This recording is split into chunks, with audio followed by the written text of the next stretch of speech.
Hello everyone, Silently here. Welcome back to another Bedrock Edition tutorial. In this one, I'll be showing you how to build a new and improved gold farm for your world. This farm has several new improvements over the previous design. The biggest improvement being is that it's an overworld only design, meaning that you can use it with just a single player, no two players necessary, no nether side shenanigans necessary whatsoever. It's a very nice little design. This build uses 180 max size nether portals to basically get you a constant flow of zombie pigmen, and this farm will get you to level 30 in about 6 minutes or so, which is honestly pretty good for the Bedrock edition of Minecraft. The general use for this new design is basically if you want to use this farm by yourself. If you want a gold farm that you don't need another player for, then build this design. However, if you do have another person that also wants to build a gold farm with you or help you use a gold farm, then I would highly recommend just building the original design, a giant block of nether portals. That will take you a lot less time to build and also be a lot cheaper on general resources as well. But again, if you are on your own, then this is definitely the farm for you. So let's talk about the elephant in the room. This farm is absolutely huge, isn't it? Well, this farm actually has less nether portals and overall uses less obsidian than my previous design over there. That is a 200 portal farm. This is 180 portals. And the reason why it is so much bigger than my previous design and even uses less portals is because everything has to be super spaced out. The way that zombie pigmen actually spawn from these portals when these get a random tick is they don't actually spawn inside the portal. They spawn one block in front of it or one block behind it. And that basically just makes it so that all of our portals are spaced out by one block, and then all the pigmen that spawn fall straight down into our water streams and then just get taken to our kill chamber. So the overall basic concept and the basic mechanics of this farm are extremely simple. We just need a ton of nether portals to actually get some good rates out of this. So this design, it does use water streams to get all of the pigmen from your nether portals to your kill chamber, which I'm not the happiest about. However, I did try a lot of other methods of transporting your pigmen to your kill chamber, such as snowmen repeatedly shooting a pigmen to attract the other pigmen, and everything else I tried honestly is terrible. So snow golems are very unreliable and they have a very small aggro range as well. I also tried a lot of tech with turtle eggs, and turtle eggs are even worse. They do not aggro the entire group of pigmen. They don't have a very large range. The pigmen walk very slowly towards them, and they don't aggravate the pigmen very fast either. So overall, the turtle eggs kind of suck.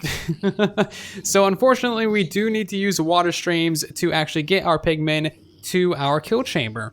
So let's quickly talk about lag. Gold farms, and more accurately nether portals, are notoriously laggy on the Bedrock edition of Minecraft, and this farm is no different. As you can see, if you go up here and stand in between all these portals, you will start to lag out, but it's way less than my previous design because all the nether portals are actually spaced out. When you're down here actually standing at this layer, you won't feel any lag from these portals whatsoever. And when you're down there actually killing the pigmen using this farm, you won't hear these things, you won't feel the lag from them whatsoever. They may as well not even exist.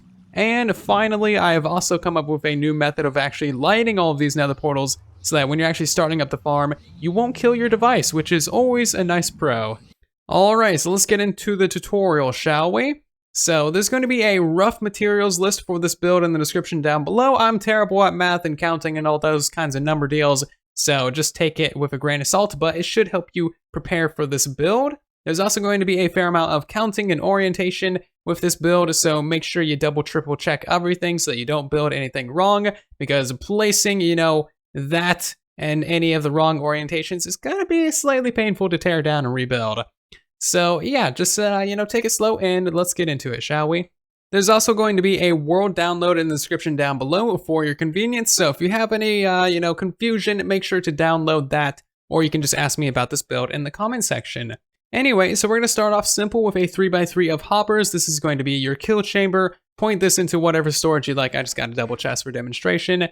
On the front side of these hoppers, we have a trapdoors above this, and that's to keep in the baby zombie pigmen and also make it so that you can get all of the experience. And that's pretty much it. For reference, this center of your hopper bed right here is the center of your farm. Very important to know that. So on top of your hoppers, you want to count up by 22 blocks. And once you get up to 22 blocks, just mark that out. This is our center block, 22 blocks above our hopper bed down there. From here, we need to actually mark out our waterways, and that's what these 4 walkways here are for. So at this layer right here, again, at 22 blocks above your kill chamber, you need to go out by 8 blocks, and then on the 9th block, go out by a block, and continue this out by 41. So counting from here all the way to the back side over here is 41 blocks, and then just put a wall. And it's pretty much the same for the other side as well, except for this one, you start counting right here. So this is gonna be 1, 2, 3, 4, 5, 6, 7. On the 8th block, you go out by a block, and then just continue this all the way out to 41, and then a wall. And then for these two, it's extremely simple. You just go up a block from your main center point right there, and then go out by 32 blocks. Hopefully that all made sense. If it didn't, here's a little bit of an overview. The ones going up and down on the screen right now are the 32 block long ways, and the ones going left to right are the 41 block walkways, so you can mark that out.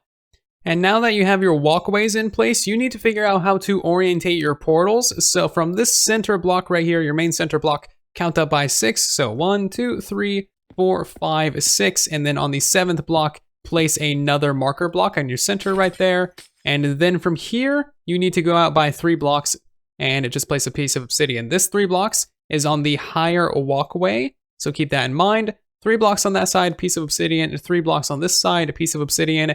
And then on your lower walkways, you need to go out by 12. So 1, 2, 3, 4, 5, 6, 7, 8, 9, 10, 11, 12, piece of obsidian, and do that for the other side as well. Each piece of obsidian that we place down is basically going to be the marker for one massive set of nether portals. So on each edge right here, you need to place out 15 pieces of obsidian, all 1 block apart. So let's do this one together. So that's going to be 1 piece, 2, 3, 4, 5, 6, 7, 8, 9, 10, 11, 12, 13, 14, and 15. And you should end with an extra 1 block gap right here for your water streams to collect. And basically do this same every other block process on all 4 sides. So that should be 60 total pieces of obsidian and 60 spots for nether portals to go. Now what you need to do is actually start marking out some of your nether portals. So from your center block here, go out by 10 blocks to each side, and then a filler block. So 10 on that side, 10 on this side, your filler block, and then go up by 21 right here, put another filler block, and then go over by another 21. Basically just making a giant 23 by 23 square, but with the corners cut out. If you go ahead and fill in these corners of obsidian, that's going to be 4 pieces of wasted obsidian per portal, and that is going to add up very fast. So just go ahead and fill in the corners with additional useless blocks, or just leave it being air. Once you have your first little portal built up, go ahead and light it. Make sure you didn't build it too big, and maybe triple count it as well. From this edge right here to this edge, it should be 23. And from this bottom right here to this top right here, it should be 23. So what I would suggest doing is going to every side, doing the front and the back portal for reference. So we got 2 portals on this side. You would also build up this portal right here, and this one on this side, and the front and back ones of these 2 sides as well. And now it's actually starting to look like a farm. It's kind of coming together. So we have our 8 place marker portals in place just to mark out the front and back of each section. And again, you should have a 1 block gap in between this portal right here and this one, so that all the pigmen that spawn can fall straight down. And this is pretty much as dense as you can really get it. And yeah, that's pretty much all there is to it. As you're building, I would say keep the portals off just to keep everything nice and clean. And the portal sounds are kind of annoying. And that'll also keep pigmen from walking around everywhere. But do go ahead and test all the portals that you build, just to make sure you build them the right size and there's no inconsistencies or anything. So now it is time to do the bulk of work for your farm, and that is building up a wall going all the way around this entire farm, and then that'll help you build up these platforms for your water stream. So we'll get to that in just a minute. But basically, this wall needs to be 1 block beneath your portals here. It needs to be 2 blocks tall and then 1 block off to the side. You don't want to build your wall directly underneath your portals. That could potentially release some pig people. So run this all the way along the edges here, and then whenever you get to the backside of a portal, you need to make sure that there is, of course, a 1 block gap for your pigmen to fall down into the water streams. And yeah, basically just run this all the way around the edges of the entire farm. Once you get to this kind of conjunction right here, this wall is not going to end right here with this portal. It's going to go 1 block further so that it instead lines up with this set of portals over here. It's a little bit weird, but this is basically as small as we can make it so that all of the water streams are fairly standard. So now that you have your little wall going around the edges in place, now we can start working on the platforms for our water streams. So along all of the main walkways that we have in place, we need to build up a wall around the edges of this as well. It's going to be 2 blocks tall, and then it's going to go out by 8 on top. So 1, 2, 3, 4, 5, 6, 7, 8, and then up by 1 and out by another 2. This should line up perfectly with the edge of your nether portal, and it should also end with your wall right here. And basically just do that on both sides. So up by 2, and then out by 8, 2, 3, 4, 5, 6, 7, 8, up by another 1, ends with 2, and this one lines up with your nether portal right there as well. Again, you want to bring this going all the way down to the corner right here. So this should line up with this corner of the wall right here. That's why it's very important to have your wall in place. And once you've done that for all 4 sides, we can actually start worrying about these corners as well, because these are a little bit different. Once you have filled in your entire platform, make sure you also go to the back side and fill in these additional blocks as well, because otherwise you will have a lot of water flowing outside of your farm.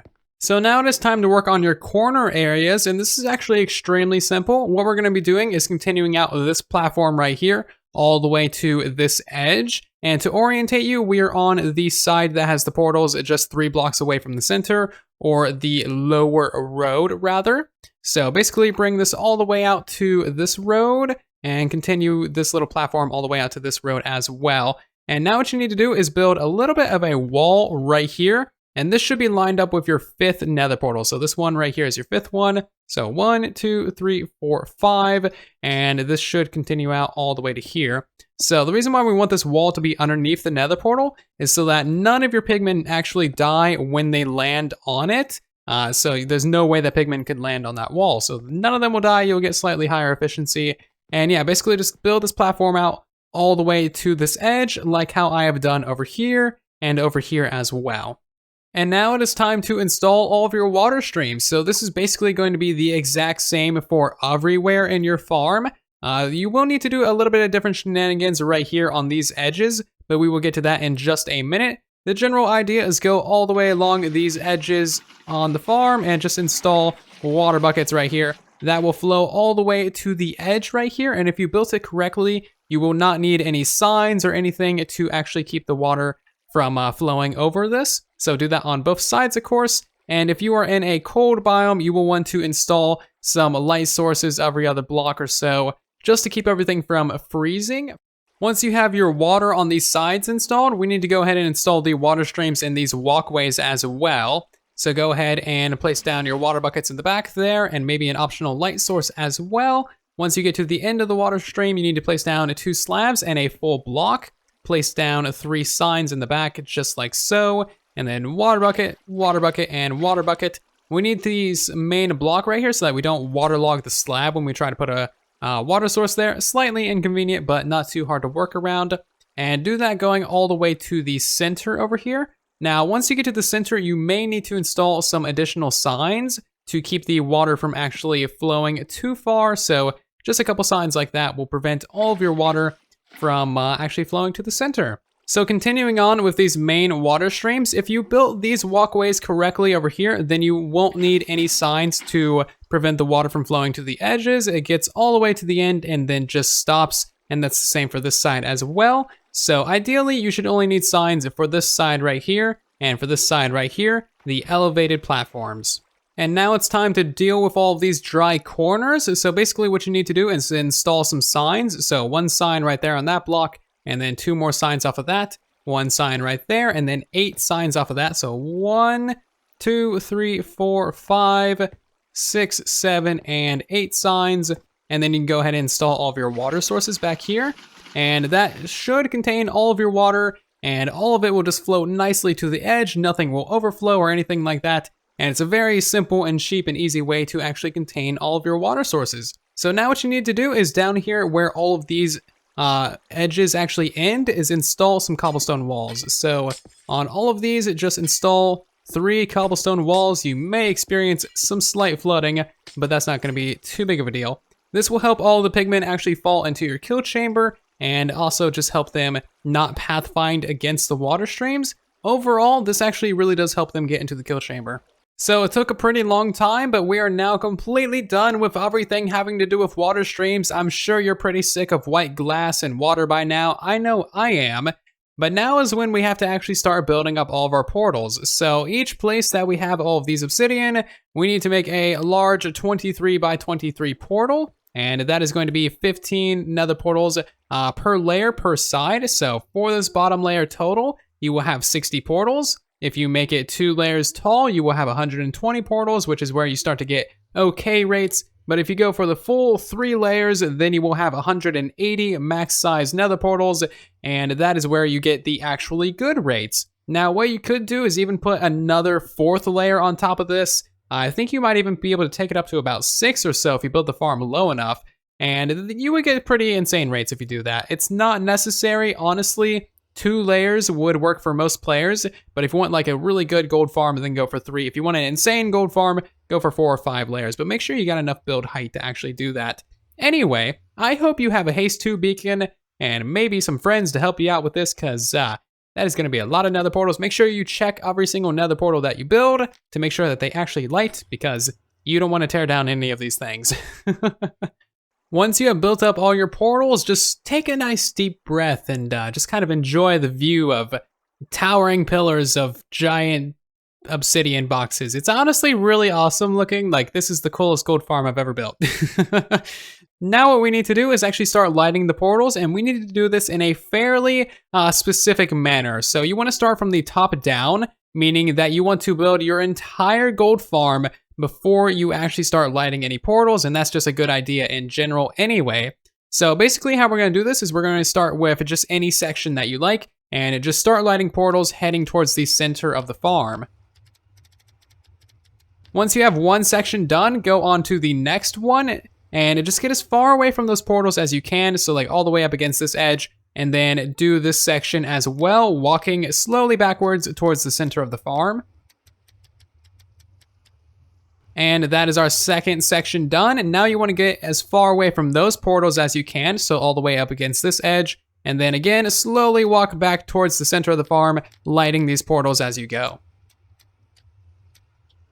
And once you have 3 of the 4 sections done, you want to start walking your way out of the farm as you light the portals.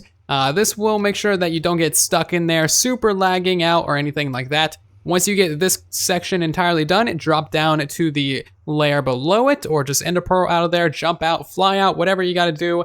If you stand up there for too long, you may start lagging, but that is pretty much all there is to it. Now that we're down here, one section below that one, we don't get any lag at all from those portals up there. So we can basically start this entire process over again, heading all the way down until we get to the very bottom layer of portals. Just a couple final notes about your gold farm. If you want to get the maximum amount of rates from this farm as you can, then make sure you are playing on hard mode. More pigmen spawn from portals if you are playing on hard mode compared to easy or normal difficulty. And also make sure you remove all of the temporary blocks in between your portals. So you want to have nothing but air in between all of your portals going straight down to the water streams. As for storage down here, I'm generally going to leave this to you guys as per usual, but you will want 4 sorters for nuggets, 4 sorters for ingots, and 4 sorters for rotten flesh, and then also just a little smelting system for all the swords. You definitely want to burn down all of your swords because you actually get a significant amount of gold from all the swords, and you get so many golden swords on Bedrock Edition. So you do need the multiple item sorters because even with 3, you still have items slipping through and getting into your smelter, which of course breaks it. So 4 nuggets, 4 ingots, and 4 flesh sorters is kind of like the bare minimum if you want to catch everything and actually have everything get sorted. I would also highly suggest you have a good supply of healing potions on you. Even if you want to use this farm with a looting sword, still have yourself a little auto brewer like this one to pump out splash potions of healing, so that if you get too many pigmen, you can just instantly kill them all with a couple potions. And that is going to do it for this tutorial. Thank you all ever so much for watching. I do hope that you did enjoy or get some use out of this in your world. If you have any questions, comments, or concerns, please do hit me up in the comment section down below. I will be trying to help you out as much as I can. I will also let you know if anything changes or breaks about this farm in the pinned comment down below, so make sure you read the pinned comment. Very important. If this breaks, I don't want you guys building it and then figuring it out after you already built it that it's broken. That would just be terrible, so read the pinned comment. This farm took many, many days to develop. I've actually been developing it even more as I record this tutorial, so leaving a like on the video would be greatly appreciated. Helps out the video, helps out the channel, and helps more people see this farm as well. And if you guys are new here, do consider subscribing so that you don't miss the next tutorial that I upload. I will see you guys down in the comment section and in the next one. And then there was silence.